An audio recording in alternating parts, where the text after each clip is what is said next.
चरणों में कोटि कोटि प्रणाम।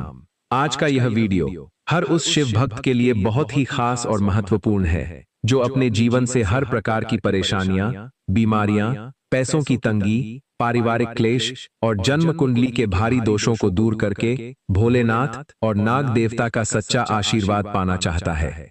भक्तों, 17 अगस्त को सावन के पवित्र महीने का तीसरा सोमवार है और इसी दिन नाग पंचमी का बहुत ही दुर्लभ, चमत्कारी और पावन संयोग बन रहा है। पंचांग और शास्त्रों की गणना के अनुसार पूरे 156 सालों के बाद सावन के तीसरे सोमवार के दिन नाग पंचमी का ऐसा अद्भुत योग बना है जिसमें कुल 21 तरह के बेहद शुभ और मांगलिक योग एक साथ बन रहे हैं। सावन का पावन सोमवार भगवान भोलेनाथ को प्राणों से भी ज्यादा प्रिय है और नाग देवता उनके गले का हार है। ऐसे में एक ही दिन भगवान शिव और नाग देवता दोनों की एक साथ पूजा करने का यह मौका किसी बहुत बड़े वरदान से कम नहीं है। यदि पावन दिन कोई भी महिला या पुरुष पूरी श्रद्धा, सात्विक भाव और सही नियम से शिवलिंग पर कुछ खास चीजें चढ़ाता है तो पुरानी से पुरानी दरिद्रता दूर हो सकती है, कुंडली के काल सर्प और राहु केतु के दोष शांत हो सकते हैं और घर में हमेशा सुख शांति व बरकत बनी रह सकती है। आइए एस्ट्रो केपी के इस वीडियो में नाग पंचमी और तीसरे सोमवार की पूरी पूजा विधि, सही शुभ मुहूर्त, जरूरी नियम, वर्जित चीजें, पौराणिक कथा और चमत्कारी उपायों को बेहद सरल, आसान और बोलचाल की भाषा में विस्तार से समझते हैं। साल 2026 में सावन शुक्ल पक्ष की पंचमी तिथि 16 अगस्त रविवार की शाम 4:25 से शुरू होगी और 17 अगस्त सोमवार की शाम 5:56 तक रहेगी। सनातन धर्म में उदयातिथि के नियम को सबसे मुख्य माना जाता है, इसलिए नाग पंचमी का महापर्व 17 अगस्त 2026 सोमवार को ही पूरे देश में मनाया जाएगा। पूजा का सबसे अच्छा, उत्तम और शुभ समय सुबह 6:02 से 8:21 तक रहेगा। इस शुभ मुहूर्त में सुबह जल्दी उठकर नहा धोकर साफ सुथरे वस्त्र पहनकर भगवान शिव और नाग देवता की पूजा जरूर करनी चाहिए। एक बात का विशेष ध्यान रखें कि किसी असली जीवित सांप को पकड़ने, उसके पास जाने या उसे जबरन दूध पिलाने की गलती बिल्कुल न करें। सांप को दूध पिलाना उसके स्वास्थ्य के लिए बहुत खतरनाक और जानलेवा होता है। शास्त्रों में स्पष्ट बताया गया है कि केवल मंदिर में स्थापित नाग प्रतिमा, शिवलिंग पर लिपटे नागदेव या घर में मिट्टी, चांदी और तांबे के नाग देवता को ही दूध अर्पित करना चाहिए। नाग पंचमी का असली उद्देश्य सभी जीवों पर दया करना, प्रकृति का सम्मान करना और नाग देवता के प्रति आदर व कृतज्ञता व्यक्त करना है। सावन का यह समय महादेव की विशेष कृपा पाने का सबसे बड़ा अवसर होता है। शास्त्रों के अनुसार जब सृष्टि के पालनकर्ता भगवान श्री हरि विष्णु आषाढ़ की देवशयनी एकादशी से 4 महीनों के लिए क्षीर सागर में योग निद्रा में चले जाते हैं, तब पूरी सृष्टि को संभालने, उसकी रक्षा करने और सभी भक्तों के संकट हरने की पूरी जिम्मेदारी स्वयं देवादिदेव महादेव संभालते हैं। इसीलिए सावन के महीने में की गई थोड़ी सी भी पूजा और भक्ति का फल कई 100 गुना ज्यादा मिलता है। इस पावन दिन के पीछे की पौराणिक कथा को भी गहराई से समझना चाहिए। प्राचीन काल में जब देवताओं और असुरों के बीच अमृत पाने के लिए समुद्र मंथन हुआ, तब मंदराचल पर्वत को मथानी और नागराज वासुकी को रस्सी बनाया गया था। मंथन के समय जब सबसे पहले बहुत ही भयंकर और जहरीला हलाहल विष निकला तो उसकी प्रचंड आग और गर्मी से तीनों लोग जलने लगे। समस्त देवता, ऋषि मुनि और प्राणी त्राही त्राही करने लगे। उस समय पूरी सृष्टि को विनाश से बचाने के लिए भगवान शिव ने उस पूरे विष को खुद पी लिया और अपने कंठ में रोक लिया, जिससे उनका कंठ नीला पड़ गया और वे नीलकंठ कहलाए। नागराज वासुकी ने भी महादेव के इस कार्य में पूरा साथ दिया था। उस विष की भयानक जलन और तपन को शांत करने के लिए सभी देवताओं ने महादेव पर शीतल जल, गंगा जल, कच्चा दूध, भांग, धतूरा और चंदन की शीतल धाराएं चढ़ाई थीं। इसी कारण सावन के महीने में और खासकर नाग पंचमी के पावन दिन शिवलिंग पर यह ठंडी चीजें चढ़ाने की परंपरा सदियों से चली आ रही है। आइए अब विस्तार से जानते हैं कि सावन के तीसरे सोमवार और नाग पंचमी पर शिवलिंग पर कौन सी 10 दिव्य चीजें जरूर चढ़ानी चाहिए और उनका क्या महत्व है। पहली चीज है शुद्ध और शीतल जल। सोमवार के दिन शिवलिंग पर जल चढ़ाने से महादेव की तपन शांत होती है और हमारे मन को असीम शांति मिलती है। जल हमेशा तांबे के लोटे में भरकर अपने घर की रसोई या मटके से ही ले जाना चाहिए और उसमें कुछ बूंदें गंगाजल की जरूर मिला लेनी चाहिए। मंदिर के नल से जल भरने की जगह अपने घर से जल ले जाना बहुत ज्यादा शुभ माना गया है। इसके पीछे मान्यता यह है कि जब आप अपने घर से जल लेकर शिव मंदिर की ओर चलते हैं तो रास्ते भर आपके घर की सारी नकारात्मक ऊर्जा, परेशानियां, बीमारियां और वास्तु दोष उस जल में समा जाते हैं, जिसे शिवलिंग पर चढ़ाते ही भोलेनाथ तुरंत भस्म कर देते हैं।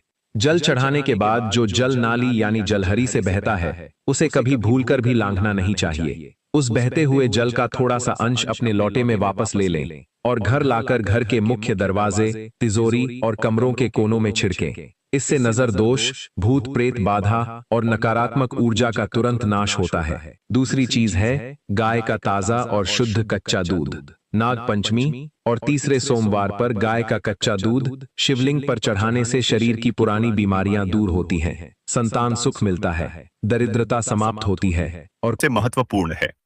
चलिए अब एक एक करके सावन के महीने और सावन सोमवार व्रत के नियमों को जान लेते हैं। काले और सफेद कपड़े ना पहने। सावन का महीना हरियाली, भक्ति और सौभाग्य का प्रतीक होता है। इस पावन समय में हरे, पीले, गुलाबी जैसे उजले और शुभ रंगों को पहनना बहुत ही मंगलकारी माना जाता है। विशेष रूप से सुहागन स्त्रियों और कुंवारी कन्याओं के लिए यह समय अत्यंत शुभ होता है। इसलिए उन्हें ऐसे रंग पहनने चाहिए जो सकारात्मक ऊर्जा और समृद्धि को आकर्षित करें। लेकिन काले और सफेद रंग से परहेज करना चाहिए, क्योंकि काला रंग शनि और नकारात्मक ऊर्जा का प्रतीक माना गया है। यह रंग मन में उदासी, क्रोध और अशांति बढ़ा सकता है। वहीं सफेद रंग जो आमतौर पर पवित्रता का प्रतीक है, हिंदू संस्कृति में शोक का भी प्रतिनिधित्व करता है। सावन में शिव पार्वती की पूजा सौंदर्य, सौभाग्य और वैवाहिक सुख के लिए की जाती है। ऐसे में शुभ रंगों का चयन बहुत महत्वपूर्ण होता है। विशेषकर सावन सोमवार को पूजा करते समय हरे या पीले रंग के वस्त्र पहनने से मन शांत रहता है, पूजा में एकाग्रता बढ़ती है और ईश्वर की कृपा शीघ्र प्राप्त होती है। अतः इस नियम का पालन करने से स्त्रियों को सौंदर्य, सुख और शिव कृपा का अनुभव होता है। सोमवार को बाल ना धोएं और तेल ना लगाएं। सावन सोमवार का व्रत भगवान शिव को समर्पित होता है और इस दिन अत्यधिक सात्विकता का पालन करने की परंपरा है। स्त्रियों और कन्याओं को इस दिन अपने शरीर की पवित्रता बनाए रखने के लिए विशेष सावधानी रखनी चाहिए। सोमवार को बाल धोना या सिर में तेल लगाना अशुभ माना जाता है, क्योंकि यह कार्य सांसारिकता और शरीर प्रेम का प्रतीक माने जाते हैं। यह दिन आत्मिक शुद्ध और ईश्वर भक्ति का होता है, इसलिए पूजा से पहले ही स्नान करके शरीर को स्वच्छ कर लेना चाहिए, लेकिन बाल धोने या तेल लगाने से बचना चाहिए। पुराने ग्रंथों और लोक मान्यताओं के अनुसार इस दिन बाल धोने से पूजा का फल कम हो सकता है और मन अशांत रहता है। विशेषकर जब महिलाएं शिवलिंग पर जल अर्पण करने जाती हैं, तब उन्हें चाहिए कि बाल खुले ना हो। बालों में तेल या गीलेपन से शिव मंदिर में अपवित्रता फैल सकती है। यह नियम केवल परंपरा नहीं बल्कि साधना की एक प्रक्रिया है जो मन और शरीर दोनों को अनुशासित करती है। इस कारण सावन सोमवार को बालों से जुड़े इन कार्यों से परहेज करना लाभकारी माना गया है। मांस मदिरा से दूर रहें। सावन का महीना संयम, तपस्या और शुद्ध आचरण का प्रतीक है। इस दौरान भगवान शिव की पूजा और व्रत का विशेष महत्व होता है। मांस, मछली, अंडा, मदिरा आदि तमसिक वस्तुएं मानी जाती हैं जो शरीर में आलस्य, क्रोध, वासना और मानसिक अशांति उत्पन्न करती हैं। ऐसे पदार्थों का सेवन सावन मास में करने से व्यक्ति की आध्यात्मिक उन्नति रुक जाती है और व्यक्ति शिव कृपा से वंचित हो सकता है।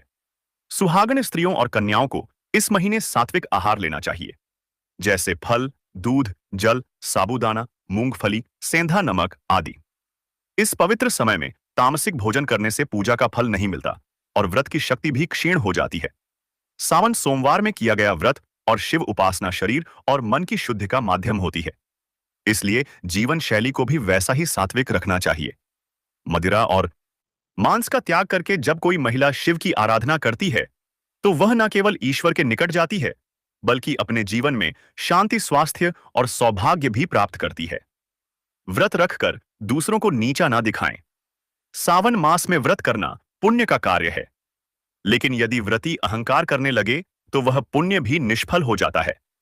जब कोई स्त्री यह दिखाने लगे कि उसने कितने कठिन व्रत किए हैं और दूसरों को नीचा दिखाने लगे, तो यह ईश्वर की भक्ति नहीं बल्कि आत्म प्रशंसा कहलाती है। भगवान शिव को नम्रता, विनम्रता और भक्ति से किया गया समर्पण प्रिय है। व्रत का उद्देश्य शरीर को संयमित करना और आत्मा को शुद्ध करना होता है, ना कि दिखावा करना। अक्सर देखा गया है कि कुछ लोग दूसरों से कहते हैं, तुमने व्रत नहीं रखा, अरे मैं तो फलाहार कर रही हूं। यह भावना गलत है। जो व्यक्ति सच्चे मन से उपवास करता है वह शांत, मृदुभाषी और सेवाभावी रहता है। उसकी भक्ति में अहंकार का कोई स्थान नहीं होता। इसलिए सावन में व्रत रखने वाली महिलाओं और कन्याओं को चाहिए कि वे न केवल अपने आहार बल्कि अपनी वाणी और व्यवहार को भी सात्विक रखें। याद रखें, भगवान शिव तांडव के देव हैं, लेकिन वे भक्तों की नम्रता और करुणा के भाव पर तुरंत प्रसन्न हो जाते हैं। करें। सावन मास केवल बाहरी आचरण की शुद्धता का नहीं, बल्कि आंतरिक भावनाओं और वाणी की भी पवित्रता का समय होता है।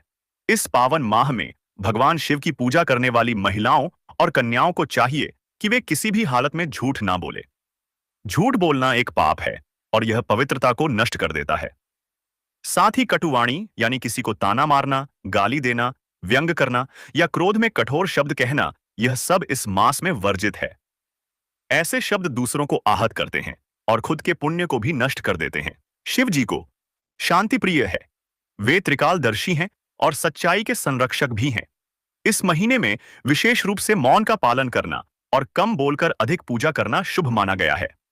सुहागन स्त्रियां यदि संयम रखकर मधुर बोले, दूसरों की सराहना करें और विनम्र रहें, तो यह उनके व्रत को और भी प्रभावी बना देता है। झूठ और कठोर वाणी से शिव प्रसन्न नहीं होते। अतः सावन में न केवल आहार बल्कि अपनी भाषा और मनोवृत्ति को भी पवित्र रखें। पीरियड्स में पूजा ना करें।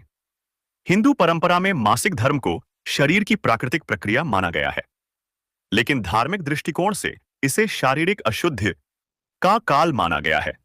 खासकर सावन मास जैसे अत्यंत पवित्र समय में, जब व्रत, पूजा और जप तप अधिक होता है, तब स्त्रियों को पीरियड्स के दौरान मंदिर जाना, शिवलिंग छूना या पूजन सामग्री तैयार करना वर्जित होता है। ऐसा इसलिए क्योंकि यह समय शरीर को विश्राम देने का होता है। इस दौरान मानसिक और भावनात्मक ऊर्जा भी असंतुलित हो सकती है। कई शास्त्रों और स्मृतियों में यह स्पष्ट है कि मासिक धर्म के समय ईश्वर की बाह्य पूजा के स्थान पर आंतरिक स्मरण करना अधिक शुभ होता है। इसलिए महिलाएं इस समय केवल मन ही मन भगवान शिव का ध्यान करें, महामृत्युंजय मंत्र या ओम नमः शिवाय का जप करें, लेकिन मूर्तियों को स्पर्श या पूजन विधि से दूर रहें। यह कोई भेदभाव नहीं, बल्कि प्रकृति और शरीर की मर्यादा का पालन है। जैसे ही यह अवधि समाप्त हो, स्त्रियां पुनः स्नान कर पूर्ण श्रद्धा से पूजा कर सकती हैं। इससे उन्हें अधिक शुभ फल प्राप्त होता है। शिवलिंग पर तुलसी, हल्दी या केतकी ना चढ़ाएं। भगवान शिव की पूजा में अर्पित की जाने वाली वस्तुएं अत्यंत विशिष्ट होती हैं। कुछ वस्तुएं विशेष रूप से वर्जित मानी गई हैं, जैसे तुलसी, हल्दी और केतकी का फूल। तुलसी देवी भगवान विष्णु को प्रिय है, लेकिन शिव को नहीं अर्पित की जाती। एक कथा के अनुसार तुलसी जी ने भगवान विष्णु से विवाह की कामना की थी और शिव को उन्होंने अस्वीकार किया था, इसीलिए वे शिव को अर्पण नहीं होती। इसी प्रकार हल्दी का प्रयोग स्त्रियों के सौंदर्य और सौभाग्य में होता है और यह स्त्रियों की शक्ति का प्रतीक मानी जाती है। भगवान शिव सन्यासी हैं, वे वैराग्य के प्रतीक हैं, इसलिए उन्हें हल्दी नहीं चढ़ाई जाती। केतकी का फूल तो विशेष रूप से शापित है। एक कथा में केतकी ने ब्रह्मा के झूठ में साथ दिया था, जिसके कारण शिव ने उसे शाप दिया कि अब से तुम मेरी पूजा में स्वीकार नहीं की जाओगी। इन नियमों का पालन न करने से पूजा निष्फल हो सकती है। इसलिए सावन में स्त्रियों को ध्यान रखना चाहिए कि केवल बेलपत्र, दूध, जल, भांग, धतूरा और सफेद पुष्प ही अर्पित करें। बिना स्नान किए रसोई और पूजा ना करें। सावन मास में शरीर और